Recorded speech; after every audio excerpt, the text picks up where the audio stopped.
Guys, what's up? This is Fly and welcome to my YouTube channel.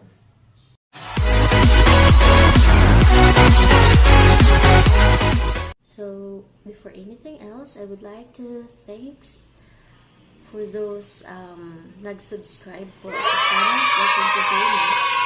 So, para sa hindi pa po nag-subscribe, so, like, share, and subscribe po.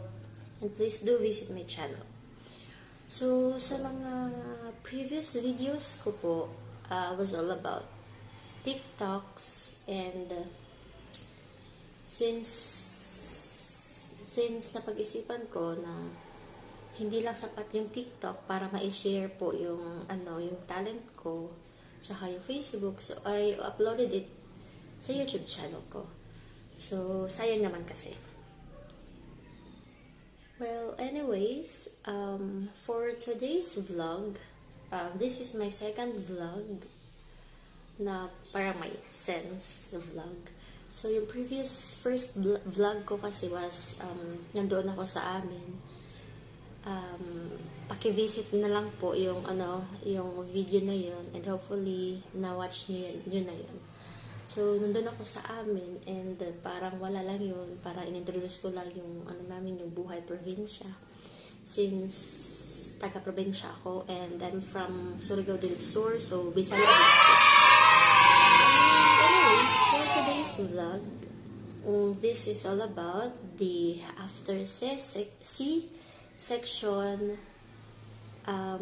delivery reminders. So, meaning, ito yung cesarean delivery reminders. So, kasi sa akin, share ko lang ng konti yung na-experience ko when I was giving birth last April 17. I really didn't expect na magiging cesarean ako, na nahihiwain yung tiyan ko. Never in my life talaga na isa ako sa magiging cesarean delivery. So, kaya yun, napag-isipan ko yung vlog na to share sa mga nagbubuntis, sa mga malapit ng mga anak. Kasi nung malapit na ako ng anak, nag-research talaga ako kung after ko mag-anak, na-research ko yung kung ano yung dapat gawin, kung ano yung hindi dapat gawin after ng C-section. So, yun, yung mga dapat kainin, ganun. So, merong iba doon sa Google, nag-Google ko naman, pero hindi talaga as in detailed, or hindi kasi lahat na nandoon sa Google is, nasasagot nila, or andoon yung sagot sa tanong mo. Well, anyway, so dito, hopefully, makakatulong ito para po sa mga magbalak na magpa-cesarean and sa mga after ng anak at naging cesarean po yung delivery. So, nilista ko para hindi ko makalimutan, and dalapaypay na lang kasi ang init dito po.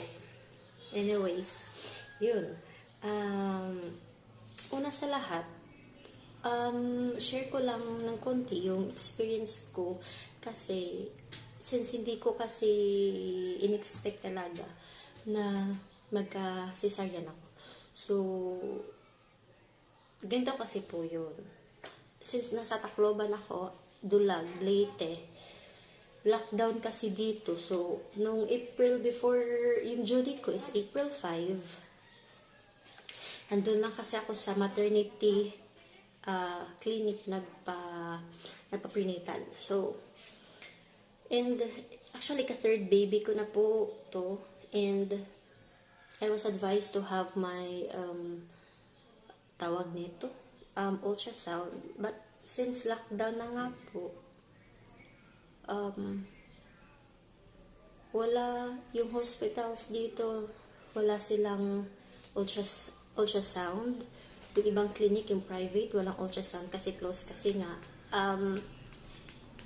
nag-accept lang sila for emergency purposes lang. So, nilibot namin yung entire Tacloban. So, wala kaming nakitang nagpapa-ultrasound or yung yung parang ubigay ni clinic na para magpa-ultrasound. So, ayun, pero kabado na ako noon kasi hindi po kasi talaga ako nagli-labor. Wala akong na-feel na kunting sakit. Wala talaga as in. Isa lang yung sure na na-feel ko. Yung baby sa loob ko, feeling ko is solid siya. So, yun na nga. And, after ko, nagpa-check up ako ulit. So, okay naman yung heartbeat ng baby ko. Thank you, Lord. After nun is, sabi ko, kinabahan na kasi ako kasi that was a 41 weeks na kasi yung tiyan ko. So, feel ko, baka magano na ako, overdue, gito, ganyan. Baka makakain na po ng pupo yung anak ko, gito, ganyan. So, iba na yung iniisip ko.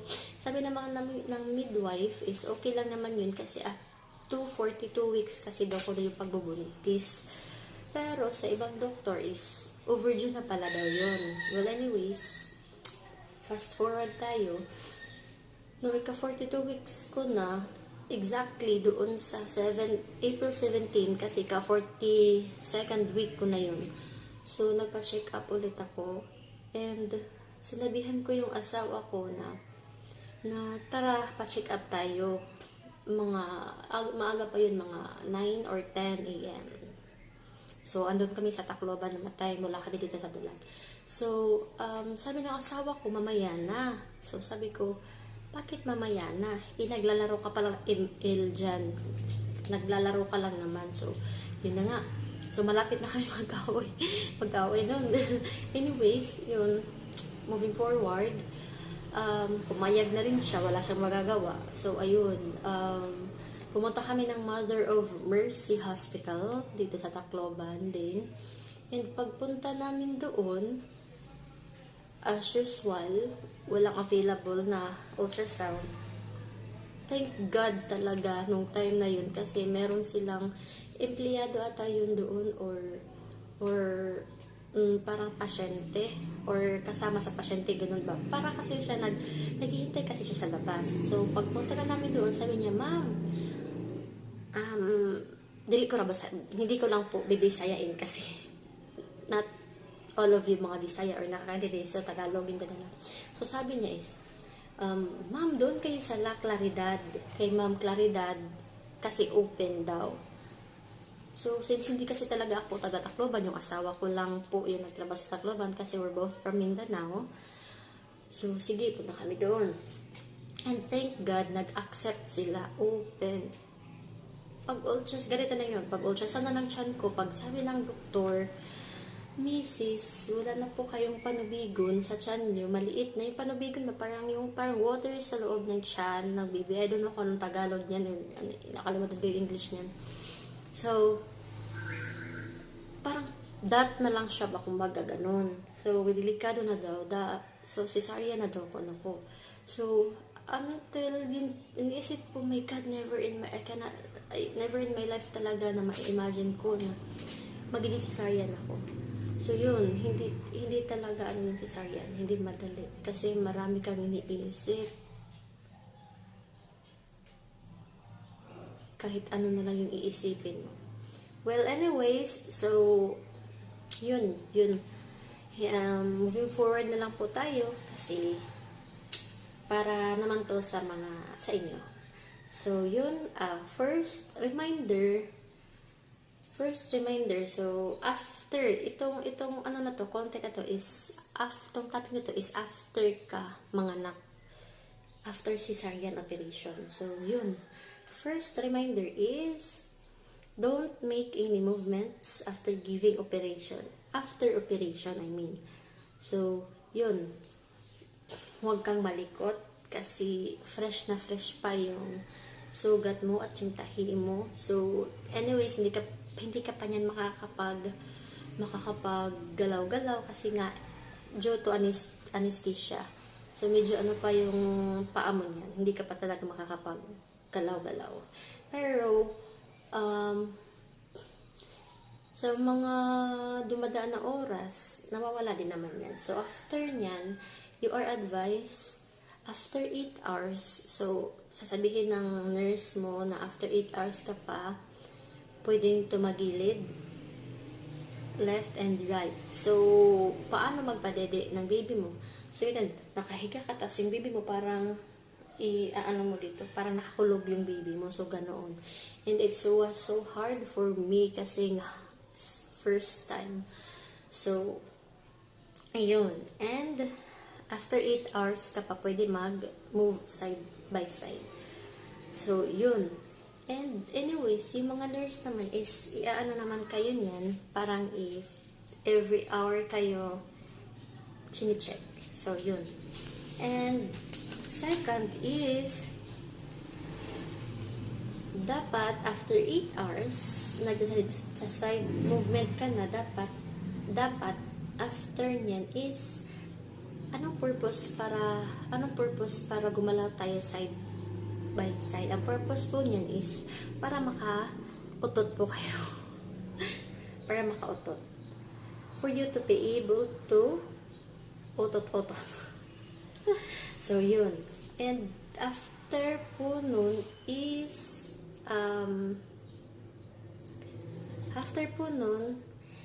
yun, after makautot is, pwede ka nang maka-drink ng water. Water lang. So, yun, water lang. Pero wag mo masyadong ramihin hakay kasi para hindi maano yung ano mo. So, yun. And after that, tatanungin ka ng mga nurse mo na kung nakapoops ka na ba, kung ano na, gato ganyan, kung nakaihi ka na ba. So, importante na makapupo po tayo para for us to be able to eat. So, yun. Kapag hindi pa tayo nakapupo, meron kasing ilalagay sila sa sa puwet mo. Yung ganito ng puwet mo, yung ganyan. So, ilalagay nila yung parang suppository. So, after nyan, nakaka-poops ka na, pwede ka nang kumain. But, yun yung third is, you have to poop. And fourth is, eat lightly. So, after makapupo, you are advised to eat lightly. Meaning, magso-soft diet ka, besh. Kung mataba ka, besh, katulad ko, magiging slim ka kasi magda-diet ka, besh. Lugaw lang muna, besh. Lugaw or cereal, ganon. Ganon siya, besh.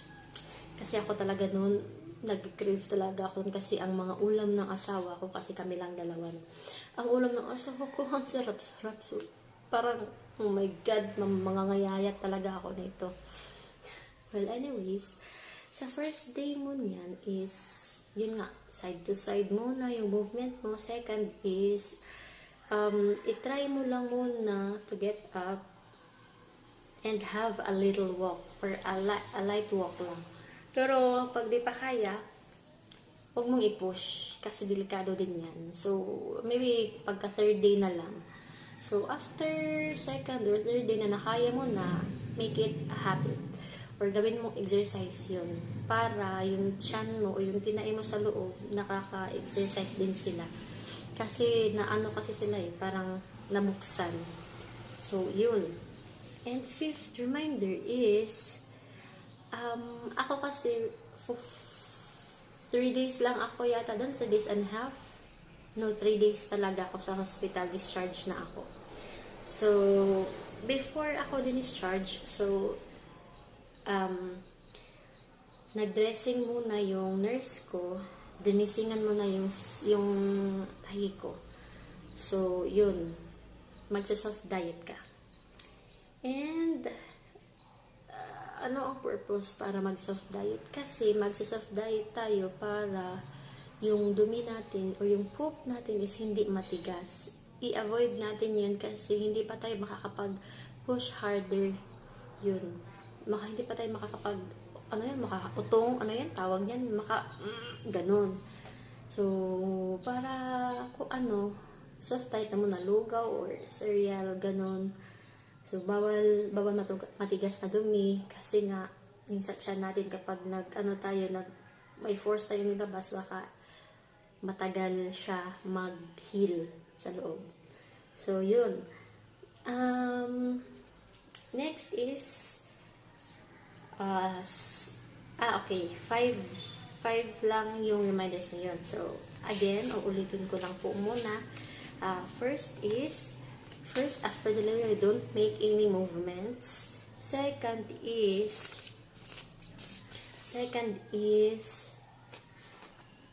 you have to fart. Third is, you have to poop. Fourth is,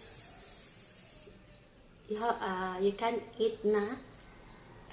Fifth is, yun na, discharge ka na, and wound dressing. And then, after wound dressing, after na na-dressing yung wound mo, dapat pag-discharge mo, daily siya i-cleanse or i-dress yung wound, or lilinisan.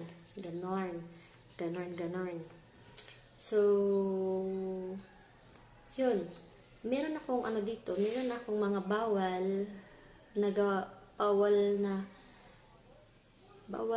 hindi siya bawal gawin, kundi hindi i-avoid or i-prevent lang, para hindi masyadong maano yung sa loob ng tahi natin, yung incision I mean. So first is yung pag-hatching, yung sneezing. Kung pwede, i-avoid natin yun or pigilan natin yun, kasi 'di ba yung force sa tiyan kasi yun nagmula. So, i-avoid natin yun. And, yung pag-ubo, my gosh, ito na pag-ubo. Kasi bilao ka na ako. Grabe, my God. Ano talaga yun? Tawag nito. Grabe ang ko nun. Yung pag-ubo. Laugh harder, yung pagtawa ng malakas. Grabe kasi ako, malakas ako tumawa. Kaya yung husband ko kasi kapag meron siyang sinasabi sa akin, lang ako ba, yung maliit lang yung kaligayahan, mababaw lang yung kaligayahan ko. So, grabe ang tawa ko nun. Tapos, tumawa ako pero inanuhan ko yung tahi ko. And next is, magbuhat na may bibigat. Aside sa baby mo, pwede mo buhatin yung baby mo. But, yung pagbuhat na may bibigat, like, yung mga tubig, yung basta sa mabibigat, bawal siya. Kasi para hindi pa na-heal yung sugat mo sa loob, especially yung sa labas. So, i-avoid natin yun. Anyway, ilang months lang naman. Sa akin na, 1 month, hindi din ako nagbuhat na mabibigat. Sa baby ko lang yun kasi natatakot ako. And, guys, first talaga naman maiisipan mo is magkakaroon ka talaga ng postpartum depression, kahit ano-ano na nang iniisip mo. So, avoid natin yun. Kahit ano-ano na talaga. Anyways, hindi naman talaga yan, hindi naman talaga mawawala. Pero, yun nga, try to be positive. Kasi talaga ako very negative, guys. Nega ko, first time ko maging nega. So, yun. And, sa awa naman ng Diyos, successful naman yung operation. And, wag niyo kalimutan talaga ang pinaka-importante na reminder is mag-prepare ng money para kung masisaryan ka man or hindi, at least may prepared ka, diba? So, yun guys. Hopefully, naging tong video na to, may napulutan nyo po ng aral, or nakakatulong po yung video na to. And for my next videos, antay-antay lang kayo kasi I was planning to make a video ng pagluluto. Though I am not a good cooker, but yung asawa ko po. So, yun guys. So, maraming salamat po sa mga nanonood. Pasensya na po kasi baguhan lang po talaga ako sa channel na to and sa sa video sa vlog na to. So, and hopefully sa mga next vlogs ko is maging okay na siya. So, yun guys. Thank you for watching. And para po sa hindi pa po nakasubscribe na channel ko, please like, comment, and don't forget to subscribe. And yun na po. So, once again, thank you so much for watching and have a good